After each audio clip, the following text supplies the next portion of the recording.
Okay, we're at the end. We're at the very end of the play, and we are going to try to wrap up. And if you have more questions than you do answers, that's great, because this is a rich and a dense play that's clearly stood the test of time and is relevant in oh so very many ways today. So let's look at Hamlet's state of mind. We started here, we're going to end here to see if we've discovered anything more about this very complex personality. What we see him here mostly is a melancholy, contemplative personality toward the end of the play. And if you look specifically at this first set of lines, where he is at the grave of Ophelia, and the grave diggers are there. And so this was not an uncommon practice that people would be buried in the same grave. Multiple people would be buried in the same grave. So what you have here is the grave digger, and they called them the clown. That would have just been the particular way they were identified as in Shakespearean England, because they were supposed to provide some levity. This has been a very intense drama, and so these grave diggers are supposed to provide here a little bit of comic relief. Now, their humor is quite dark, but nevertheless, it's some comic relief here. But let's look specifically what Hamlet says here as he's talking to this gravedigger. And much like the memento mori in Act 4, we find Hamlet moving back in that direction again. And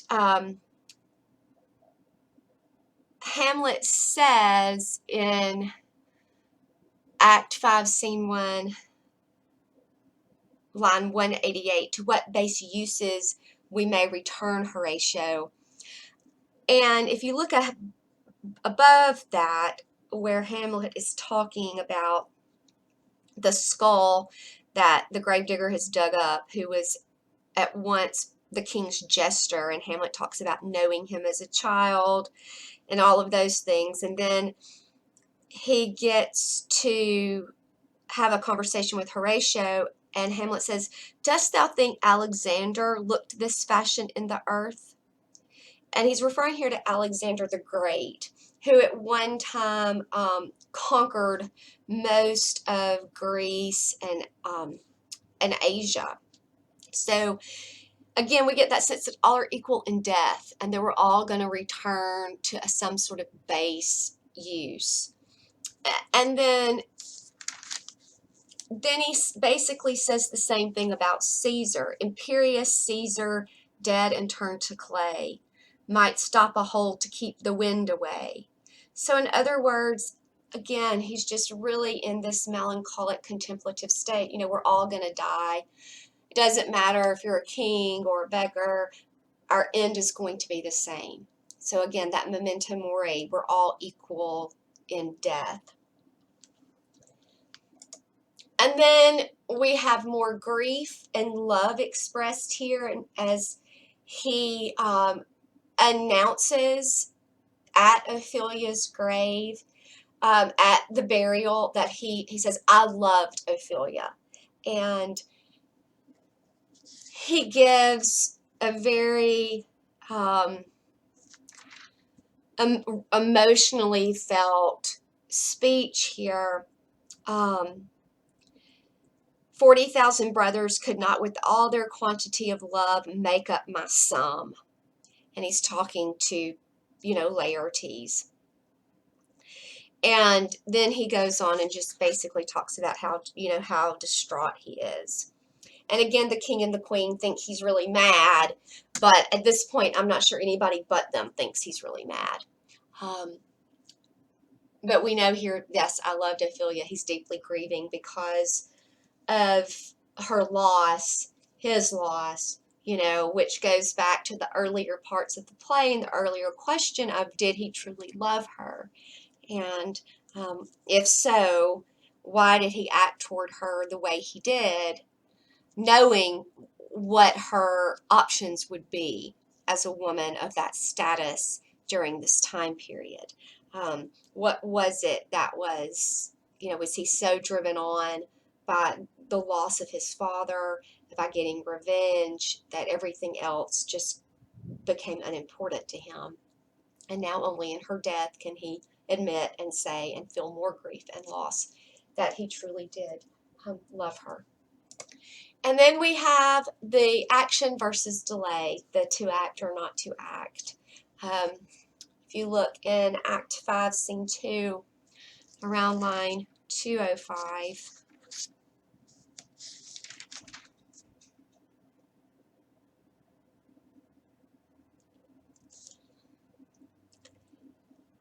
and here again, he seems ready to act at this point, ready to fight Laertes. Horatio says, you're going to lose this duel. Hamlet's like, no, I have been practicing. And he said, not a whit we defy augury. There is special providence in the fall of a sparrow. If it be now, 'tis not to come. If it be not to come, it will be now. If it be not now, yet it will come. The readiness is all. So he's basically saying, if something is going to be, it will be. We just must be ready. Since no man of aught he leaves knows, what is it to leave betimes? Let be. So, in other words, I'm going to act, I'm going to do this, I'm going to press on. It's time. Okay, let be. So now we know that Hamlet is finally going to act, and he's going to finally act knowing what all is at stake, and knowing very well that he could die by Laertes' hand in this duel that they have. And then we turn to politics, and as you have read the act, you know what happens with the plot. You know that the two men fight, that Laertes' sword is poisoned, and somehow the swords get exchanged. They both end up being struck by that sword. We know that Claudius created a poison drink that Hamlet was supposed to drink from. If he won a particular round, well, he wins that round, and he doesn't drink, but instead Gertrude drinks. So she dies, and then Hamlet ultimately is able to kill Claudius. So Hamlet has now acted, and he dies, Laertes dies, Gertrude dies, and the king dies. Ophelia has already died. Polonius has already died. And then we find out also that Hamlet uncovered Claudius's plot to kill him, rewrote the letter to the King of England to have Rosencrantz and Guildenstern killed as well. So they are also dead. So Hamlet's action, Hamlet delayed his action, and then he acted, and then everyone ends up dead. So maybe that makes us understand why he thought about what he was thinking about all throughout the play. And then dying Hamlet, interestingly, names Fortinbras king. But I do prophesy the election lights on Fortinbras. He has my dying voice. So Fortinbras has come back from Poland, and it looks like he is going to march on Denmark. He comes into the palace and realizes all that has gone on. Horatio fills him in, and he sees all this death around him. And then Fortinbras arranges Hamlet's funeral and praises him, and says, for he was likely, had he been put on, to have proved most royal. And I think that's the question that I want you guys to think about now that we're at the end of this play. Do you think Hamlet would have been a good king? What about his personality? What about his character would have made him a good king? What would have made him a bad king? Just sort of where do you stand on that question? And remember that it's Fortinbras that ends up winning, so to speak.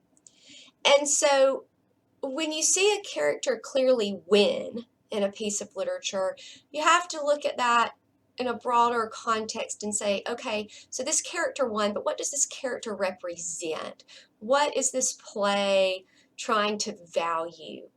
And so think about Fortinbras's character, how he acts throughout the play.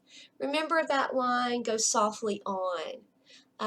His measuredness, his lack of extreme emotion, which we know Hamlet had very extreme emotions, and it seemed like the entire Danish court was a bit in a swirl the whole time. So just think about why Fortinbras wins, what about him is being valued, and then hear this question that Fortinbras says he would have proved most royal, he would have been a good king. And do you think so? So congratulations for finishing Hamlet. I hope you enjoyed it. And please let me know if you have any questions as always.